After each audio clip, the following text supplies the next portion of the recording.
Hello, everybody. Welcome into SportsDay Insider presented by the Dallas Morning News. I am Kevin Sherrington, joined by my pals Evan Grant, Mike Curtis. Mike's on to talk with us today.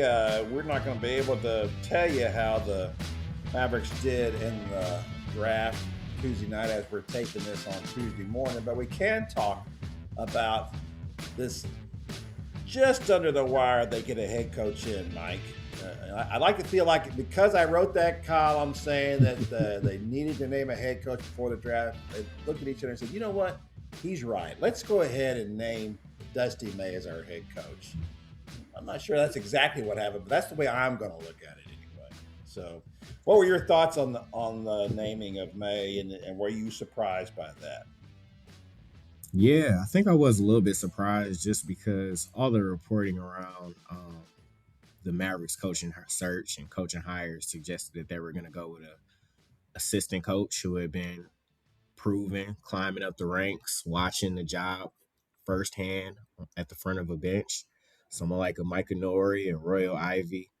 Um, Tony Dobbins was also considered, I think. But I think when it comes to like Dusty May, if you want to go get someone from the college ranks, that's probably the best you're going to get, especially with him coming off a national championship. You saw what he did with that Florida Atlantic team, got them all the way to the Final Four in 2023. So he has a proven track record as a college coach, but I think we all know, and there's a small sample size of college coaches that make the jump to the NBA, but they typically don't work out well. The last person to do it was John Beeline, and he didn't last mid-season through his first season with the Cavaliers because it was He just a made a little bit beeline hard. to the couch. That was a line I thought about getting in, and I let that one go. Probably should have let that go just then, but anyway. Yeah, he didn't um, last. 54 games, 14-40 when he left yeah, the Cavaliers. That was a bad deal. And I'm with you. And this is certainly the kind of thing that can be dangerous to do this. And it is a little departure from Masai Ujiri's track record, where in Toronto he hired two longtime assistants as head coaches there. So I would like to find out what was the difference this time. I mean, I do think that obviously Dusty May did a great job in college, both at Florida and getting them to the Final Four, which is pretty remarkable. And then, of course, doing what he did in Michigan. I think there was a couple of things at play here. One, what he did in the transfer portal there at Michigan in his last year, bringing in guys who were, nice big players, but had really not done a lot. And certainly not, Mara. He had not done anything at UCLA, right? And then he comes in and he's terrific. He kind of reminds people of Bart Gasol, and he does have some limitations, probably, and we'll have them going forward. But not only does he do that and is impressive in doing that, I think we have to ask the question now, after that hire, does this mean that there's three guys that he brought in, and all three of them are considered potential lottery picks? And one of them, the guy I just mentioned. Do you think there's a possibility now that one of those guys ends up being a Maverick? I think it's definitely a possibility, and I think it's more of a possibility if they choose to trade down. I know we've heard a lot of reporting just about their intentions to either trade up or trade down. I think it's more likely they trade down from number 9, especially depending on who's available by the time they're on the clock. If they're in a position where they see a player and they're not as fascinated with, or they're not intrigued by, and I know they need a guard, and I'm still, even though we're on the day of the draft, I'm still gonna reiterate the fact that they need help in the ball handling department, somebody who can create, get their own shot, get teammates involved. We don't know how long Kyrie Irving is going to be a part of this team. Does he even want to play for a college coach? So I still think they need their long-term solution at point guard. But I think it's definitely a possibility they could take one of those Michigan guys, especially if they trade down the board. You look at a guy like Axel Lindeborg. It's funny, NBA Draft Day media was yesterday. He was asked about just the possibility of, he was asked about his thoughts about May getting the job with the Mavericks. and he said, "I know he better pick me up, or I'm going to block him." So yeah, I think that was pretty funny. But I think the Michigan guys, he has a lot of insight on a lot of these guys up and down the board, so he knows which teams are talking to who and where they could possibly land. So I definitely think it's possible. Well, so I just said we weren't going to talk about the draft, and then I asked you that question. Okay, sorry about that, but we had to go on record a little bit here what might happen. So let me ask you this then: is it a possibility that here with and you bring up a great point about Kyrie Irving? Does he want to play for a guy who's never coached in the NBA? I'm not saying he wouldn't, but it's a legitimate question. Does that tend to bring us back to thinking that the Mavericks are thinking about a rebuild here than the possibility of playing right now? Does this kind of maybe give more weight to that side of it? It's possible. You look at the three veterans they have that they're reportedly shopping. Klay Thompson, obviously, we heard from him right after the final game of the season. He was unsure if he was going to be in a Mavericks uniform next season. Um, we know he has 1 year left on his deal, so that's an asset, especially for a team like Miami who's looking for shooters right now. So Klay Thompson, Daniel Gafford, he's been shopped, I want to say, for the last 2 seasons, specifically at the trade deadline. I know Indiana had a lot of interest in him. And then you look at a guy like PJ Washington, who signed an extension last summer. Didn't play as well as he played last year, dealt with a lot of injuries to his ankles this year. So any three of those guys could be on the market. Or you may want to sell high on Najee Marshall while you can. He's coming off the best year of his career. He played well with Cooper, but stylistically, I don't know if that's a long term fit. You want as many guys who can shoot the ball as you can when you putting a team around Cooper Flagg, and that's not necessarily Najee's skill set. He likes to get to the paint, get that floater up, hustle plays. So it's possible that any of these veterans could be on the move, and this could be a full rebuild. But I think you at least have to see what you're going to get with Kyrie and Cooper on the floor at the same time, whether that's using it as a trial period for the first half of the season, then seeing what happens at the trade deadline. But I think they want to see that at least.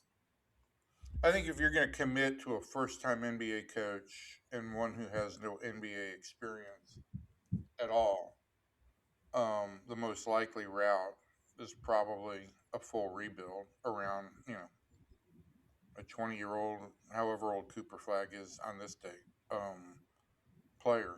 And I mean, history is kind of littered, right, with the veterans who look at first time coaches, particularly those guys, whether it's what we're watching right now with the San Francisco Giants and MLB or what we've watched in the NBA before.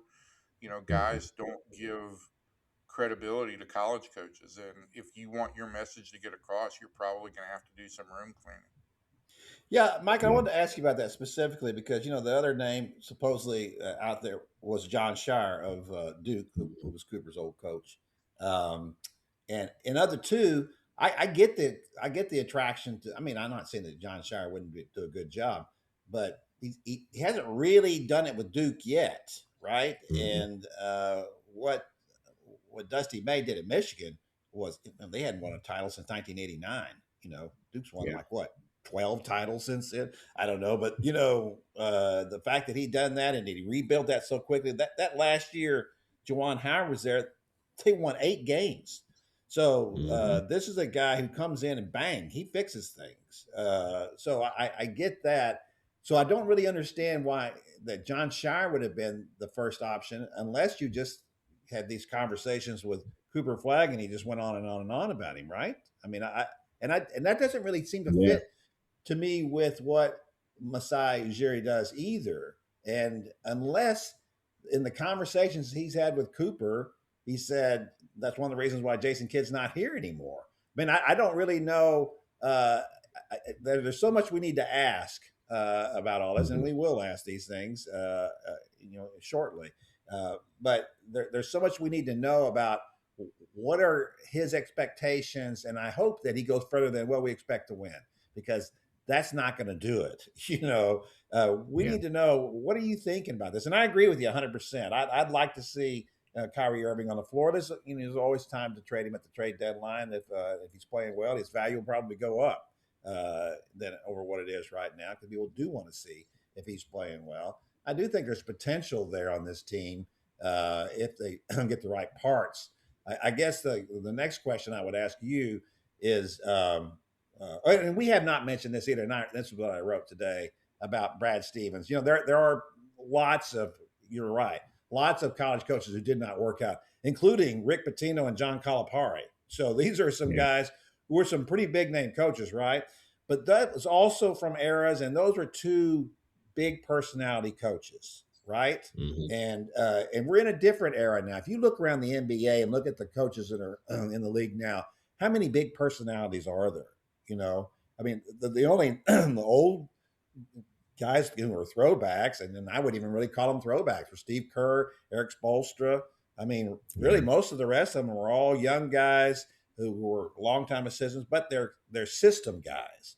They're the people that we're seeing more in other sports as well, in which they're expected to carry out the what their metrics show, and this is what we do in this situation, and not so much what a guy would make, the decisions that are made on the floor by a guy who's just going by his guts and his instincts and what he likes to do. I do think this is a different time, and Brad Stevens is that kind of example. And I think this is the kind of guy they were going for, because certainly after what he did at Butler, getting them to the championship game 2 years in a row, which is a phenomenal job. He didn't win it all, but just getting there was something with Butler. And then he goes to the Celtics, and they had really gone through a down period, and he immediately turned them around. And he has turned around that organization and done a great job. Now, they didn't get, the Greek Freak, but and I know that they wanted him, and he goes to Miami in a blockbuster deal. So there's a lot of things working here, and I kind of like for you to kind of touch on all of those a little bit. But just first starting with the fact that, are we in an age now when in the NBA when the head coaches maybe just don't matter as much as they used to?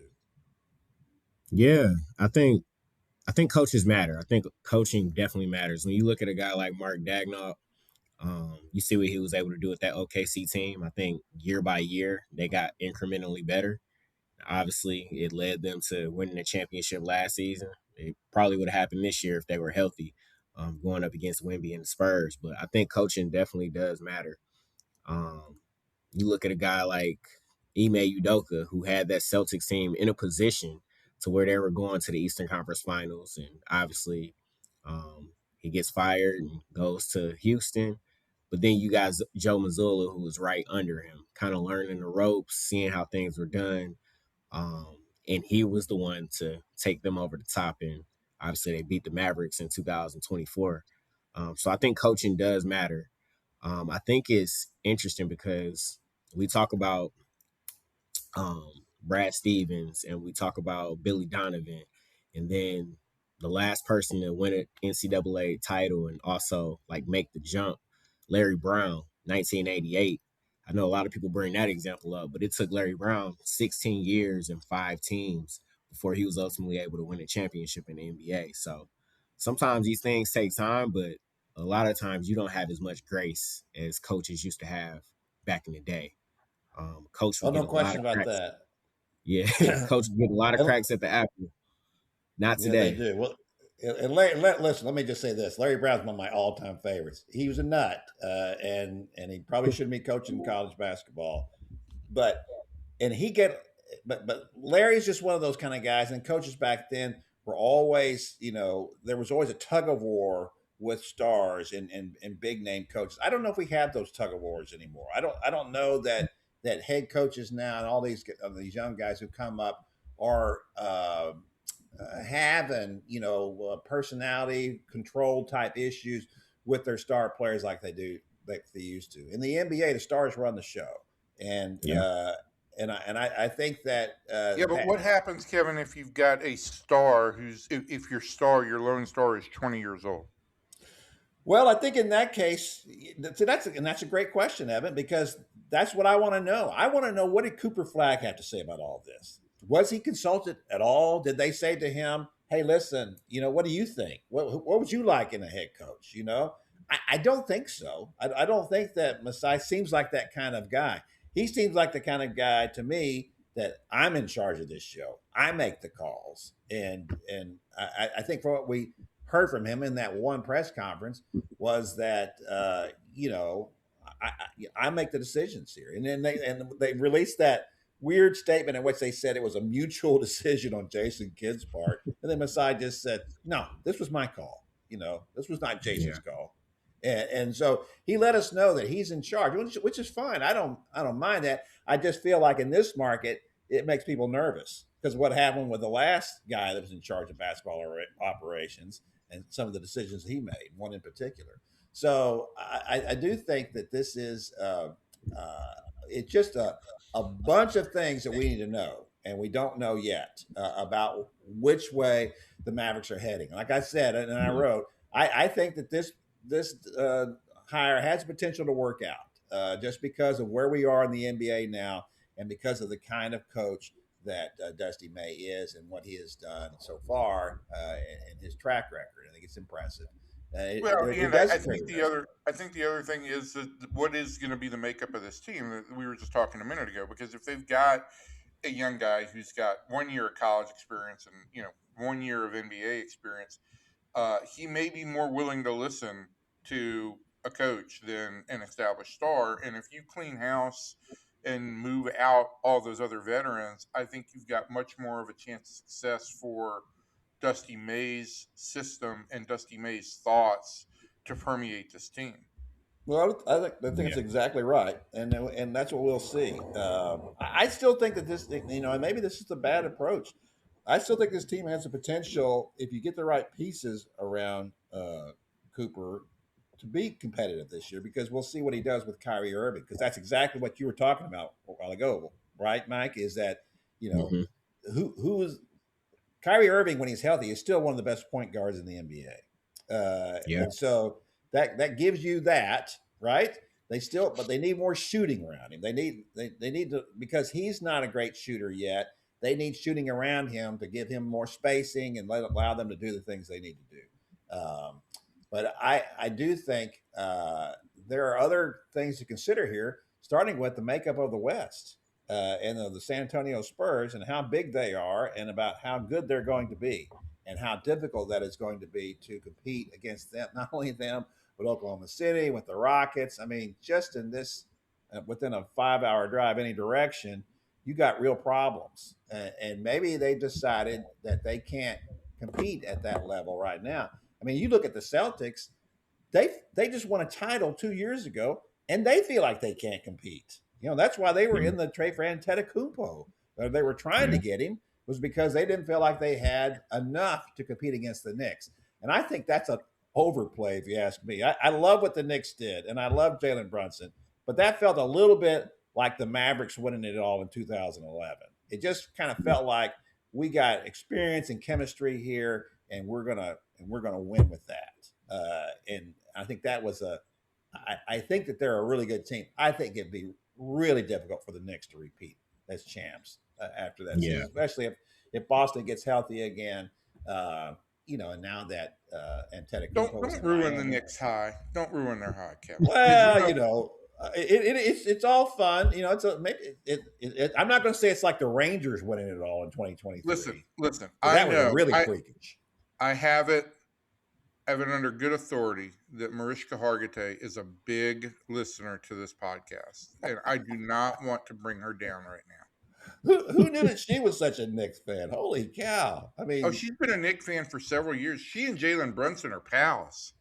Are they really? Yeah.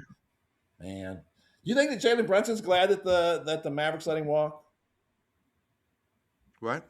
You think that Jalen Brunson is glad that the Mavericks let him walk?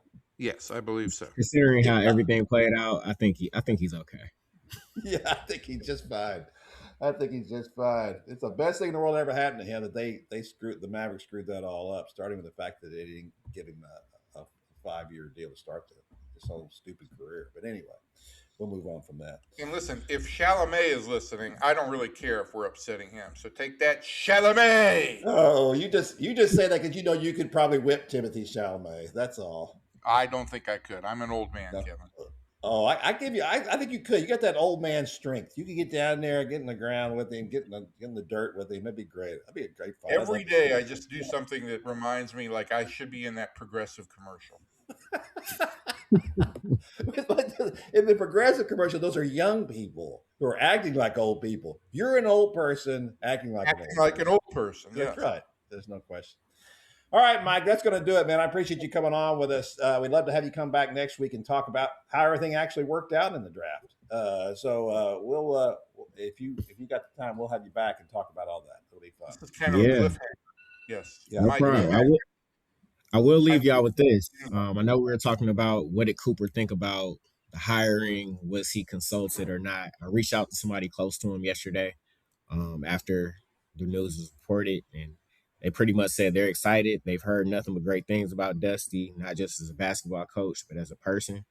From everything he's been told, he's high character, very driven, and those are the only types of people that they want around Cooper. So, Well, that's good to know. It's good to know. I don't, well, just since you added a PS, I'll add a PPS. Is that I'm still not sure how Cooper felt about being asked to be the point guard to start the season, to start his yeah, NBA career. And I wonder if there, just from some of the comments he made, they didn't sound like it was great. Like, okay, in the long run, maybe this worked out for me. And maybe in the long run, it did work out for him. But Jason also put him in a tough position. Just breaking yeah, into the league, it's like, all right, here you go, bring the ball up and run the offense for us. That was a lot to ask a kid who was the number one pick. Puts a lot of pressure on him right away, and he, obviously responded, but he really wasn't comfortable until they moved him off the ball, yeah, and that's when things really picked up for him and he started rolling. So I don't know that he had any kind of lingering issues with that at all. He might not have had any, for all I know. And I'm not saying it's a bad thing for a coach to make hard decisions for a guy or to ask him to do things. I just thought that was a little much. But anyway, we'll see. All right, Mike. Thanks, man. Mike, thanks for being here. All right, there goes Mike. And as I said, we'll have more stuff for you next week about the draft and how the Mavericks did. And let's hope they did well. That would be good. We need some good stuff to be reporting about these teams, Evan. Especially the team you cover, which I was just looking back at their record this season. The game by game record, and it's just full of win 2 games, lose 2 games, win 3, lose 1, lose 4, win 2. There's a 5-game win streak in there, and that was at the end of May, 1st of June, Yeah. uh, and that was like wow. That was the wow moment for the Rangers this So year. far, yeah. And listen, I mean, long win streaks aren't necessarily the mark of a great team. It's just extended good play where it's winning Yeah, series after series. sure. I will say this, Kevin. It's funny you bring this up because I just this morning looked something up on Baseball Reference because as we get closer and closer to the deadline, I also think that Ray Davis's perspective is not going to be I just want to make the postseason. I think his perspective is going to be either we have a chance to do something this postseason, or or otherwise either stand pat or trim.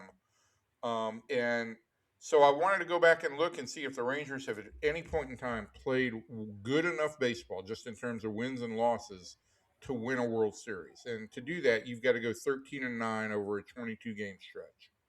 It's the worst you could do to win a World Series. Oh, if you're in the playoffs, Right.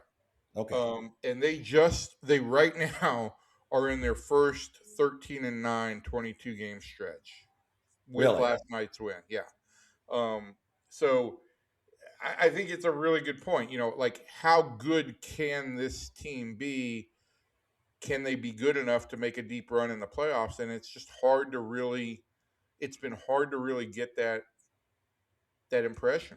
It is hard to get that impression for a number of reasons. Obviously, we've written about this, and you've written about it ad nauseum about the inability to get the offense going. I've had more, I wouldn't say faith in the offense, but more interest that is a possibility simply because you're getting offense from guys you didn't get it from in the last 2 years. And Absolutely. and so you got that, and that is something. And now Wyatt Langford has come back and finally is hitting the ball like he should, and like you would expect him to do. And so that's one piece of it. Let me ask you this, before, and obviously I'm not going to skip over the fact that the pitching is maybe the real issue going forward now, as you wrote about Jack Leiter and his ankle problems and how long he's going to be out.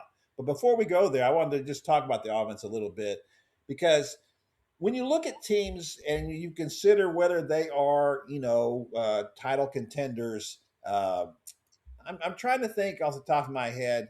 If we go back to, of course, to when the Rangers won the World Series, they had a superstar in Corey Seager.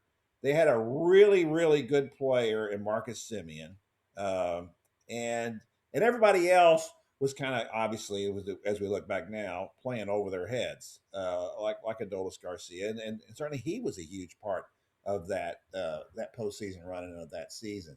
So when you look at a roster makeup, and you look at the way that this lineup is right now, you've got two All-Star caliber players in Zeke Durant and Josh Young, who by the way, Zeke is what, fourth in the All-Star voting right now, I think. No, Uh, second.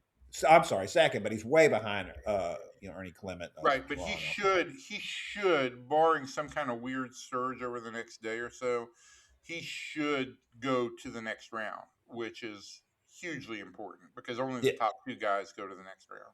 and it resets. The voting resets after the first Right, round, right? correct. Yeah. So, and I don't think Josh Young's really got a shot. Do you? I think he was fourth in the last round of in the last update, and I don't think he can make up the difference. I didn't see the totals from how far back he was yesterday. But he's just, yeah. The difference is here that there's been really good play by third baseman this year. Yeah, there's been a real the hard part for Josh, the unfortunate part for Josh is that um he's got real competition among third basemen. It's a really good third base class. Yeah. So you've got those two, and for some reason, Jock Peterson has worked his way into like sixth place or whatever among the designated hitters. Yeah. Jock's playing better, but the fact that he's getting votes is just phenomenal to me. And then of course Corey Seager, because he's Corey Seager, he has some votes at shortstop. But those are the only position players in the top 10 in any position, and so I'm just wondering, Evan, what do you think that they have to have here? I mean, obviously Corey Seager has to play at the level that has nearly got him in conversation about being a Hall of Famer. He has to come back at that level. Wyatt Langford has to play at the way he's been playing. He doesn't have to play at the level he's been playing the last week and a half, but he's got to play something close to that. And then if Josh and Zeke continue to play the way they have so far this season, are those four players enough to carry them in the second half of the season, or do they still need more from Jake Berger, from whoever's going to end up playing in the outfield, Brandon Nimmo at catcher? Do they still need to have a bigger jump in production from those people? Well, I mean, listen, I do think that Jake, as inconsistent as Jake has been at times, I do think he's on a nice run and an elongate and something of a longer run. And he and I talked briefly yesterday about um, I think he's made a significant fix to his swing in that he's not stepping into the bucket and pulling off of balls nearly as bad as he was last year and the first month of this year. And if you look at OPS plus, and that is all adjusted for league averages and everything, Berger's 18% higher than league average. Nimmo is 20% higher than league average. Duran, 20%. Peterson, 20%. Langford is now, now with this hot 12-game stretch, he's 24%. And so, the Rangers, it's weird. If you look at OPS plus, which is what more front offices look at than just straight OPS, the Rangers are a top 10 MLB offense. If you look at runs scored, they're a bottom 10 offense. It's just it's a very weird, strange diversion from one stat that is all about actual production and another stat that's about projected production really. And so they still don't know what they have. But look, when you factor in the fact that Wyatt is now hitting the ball the way he is, and add the guys who seem to have made real strides. The other thing, if you look at Berger, Young, and Duran, and you look at their strikeout to walk rates, they have really improved the walks and brought down the strikeouts. That's a huge indicator for long term success. Now, if you bring a healthy Corey Seager back into this and he performs at his career norms, he doesn't need to go off. If he performs at his career norms over the final 3 months of the season, you've got a really formidable offense.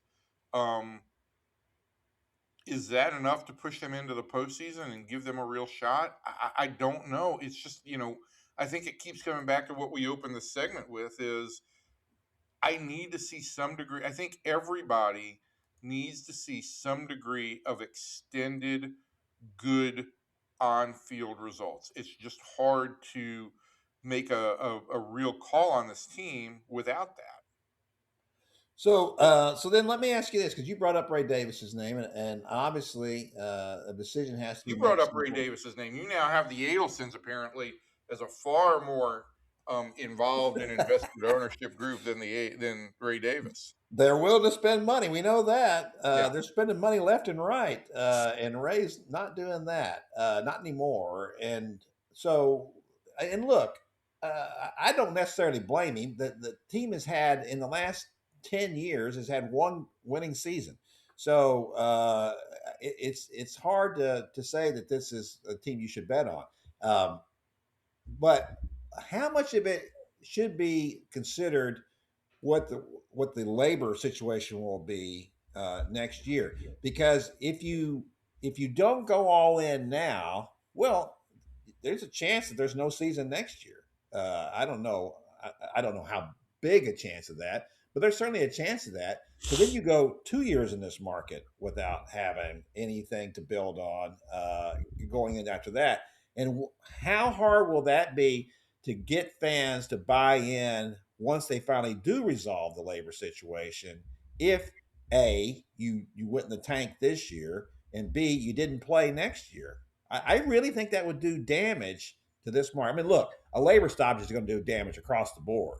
It'd be the worst thing that could happen to baseball if it happens. But I just feel like the owners, and especially Ray Davis being one of them, probably a hardliner, wanted to say we're going to get a salary cap because the public's for it now. This is our opportunity to really go all in for it, and we're going to do that. So I see all that happening, and it shouldn't Ray because of that though, because you don't have to pay people if they're locked out. Shouldn't you go all in right now? Shouldn't that be Ray's attitude? If you just get a little bit of a boost here, shouldn't he say, "Okay, go ahead, go for it"? I think yes, that should be, but I also think Ray's mindset is worst case scenarios. I think he's always thinking about worst case scenarios, and so I hate to say it's a negative mindset, but I think that factors in. And so he's thinking, well, if I don't make money next year, I better make all the money that I possibly can this year and save costs wherever possible. I don't know. I do feel like you need to. There's a level of disenfranchisement for fans here that I haven't seen in a long time. Now, maybe I'm judging on what I see on social media, and that's really a bad decision on my part. But we've heard boos at Globe Life Field in the last homestand. I don't know that there was. I didn't see huge crowds at Globe Life Field. Not that there were bad crowds, but I didn't see huge crowds at Globe Life Field on the last homestand. And if you do not do anything, and if you have another non-winning season, and then you go into a lockout, I mean, it may do. I don't want to say irreparable damage to the franchise, but certainly long-term damage to the franchise. Yeah, that's the way I see it. I do think that fans have moved into that era now. It's a little bit more now, and maybe it is because of social media. You do feel people are more impatient. They want more. They're demanding more. And in this market, you certainly see the mismanagement of what's happened. Right from the Mavericks, Cowboys have been mismanaged now for 30 years. Really the only franchise that seems to be doing a good job from the top down is the Stars. So I do think this is some really big decisions here to make. It's not just you just can't say, well, are we going to be good enough to win or not? Oh, we're not. Okay, then let's blow it up. And then of course everybody goes, right? Corey Seager goes, Jacob DeGrom goes, Nathan Eovaldi goes, and Lord knows what else. I think when we've talked about that before, we said that the possibility of guys like Josh Young would go. I would feel like now, after what Josh has been doing, that he deserves another contract. I think at his age and what he's done, I think that I don't even know what I don't even, I'm really not even sure what is Josh's contract situation right now. He will be, let's see, 23. So this was his first year arbitration. He'll be second year arbitration eligible next year. Yeah, I think they should go out and get in front of that and make a deal with him if he continues to play. They're not going to make a deal right now. I mean, and unless it's a completely club friendly deal, I just don't see Ray being willing to make any deals because he thinks the economic system is going to have significant changes, and so he wants to base any contracts that he does on what he thinks the future market's going to be. And I don't know if that's delusional, but I don't think it's going to lead to any contracts. Yeah. All right. Well, there's just a lot. To look at the two sides of this, we're talking about whether are they a playoff team or are they a team that's going to get blown up. That's a pretty divergent viewpoint Yeah. of what's going to happen here for them going forward. And and I got to say, I'm not sure either. I don't know. I from just watching it and not wanting to see them go in the tank and have to start all over again. That no one wants to watch that. I mean, fans can get mad all they want to about what's going on. You do that, and Lord knows when you come back, because there are no guarantees. It's not like there's people down on the farm waiting to come up. As you just talked about with the pitching, if Jack Leiter's going to be out a significant time now, you bring up Josh Corniel, and his ERA was 6.40. In the minor leagues, something like that. In the minor leagues this year. Yeah. Yeah. I mean, I think that right now is the big story, Kevin, and the thing that this team's got. The offense has been a little bit more encouraging, but what has gone unsaid, mostly because nobody wanted to speak it into existence all year, is that there's no depth for the starting rotation, and the Rangers thought that their starting rotation was their best asset going into the year, but only when they're healthy. Jose Corniel has one game of major league experience. The Rangers signed Marco Gonzalez to a minor league deal last year. He's been a serviceable major league pitcher, but not since 2021. Didn't pitch last year at all because of injuries and was, had a 7 ERA at AAA with the San Diego organization this year. There are other top prospects, David Davalillo and Leandro Lopez and Winston Santos have all gone backwards this year.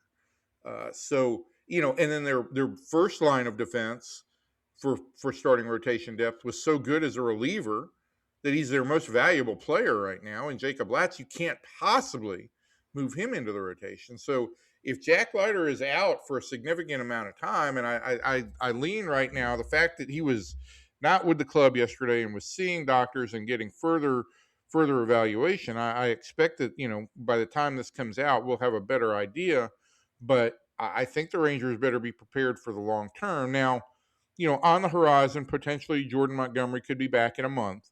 But so at the best case scenario, you're talking about having to navigate the next month with an unproven number 5 starter, a number 4 with no number 5 starter, with a number 4 starter who seems to pitch best when he's got an opener in front of him, and no potential fill-ins if you have any other injuries, and you've got a 35-year-old Nathan Eovaldi and a 38-year-old Jacob deGrom, neither one of whom has 200 inning seasons in their recent past. So it's a real tightrope to walk. And then you add in the fact that this team is playing 15 consecutive games right now without a day off, and the calculus and the build up and the pressure that mounts on the bullpen can really have a debilitating effect on the bullpen if these starters don't go long. And then you've got an even bigger problem mushrooming up. True that. Hey, I never really understood the whole concept of an opener. Is it just getting you past the meat of the lineup the first time around, and then you break in with like the fifth, sixth, and seventh hitters or worse? I think in particular, and it hasn't. And this is the weird thing about the rocker thing, right? In the past, the Rangers have done it when a team was starting a top third of the lineup that was really heavily left-handed because he struggles with lefties. Um, but both Colorado and Miami had the meat of their order was left-handed too, and he came in and faced them, and he just absolutely dominated. So the idea would be, yeah, you want your pitcher to maybe get through. You're talking about most of the times pitchers who can get through the lineup twice. So if you can avoid that first three and really start with your first hitter being the number 4, number 5 hitter, and that's how your lineup is settled, it may get you through the 6th inning. Now, is it any different than a starter going 5 and then having to go to the bullpen for the 6th? I don't know. But in Rocker's case, the first time out, he went 7 2/3 innings. Yeah. This time he went 5 and had a career high 9 strikeouts.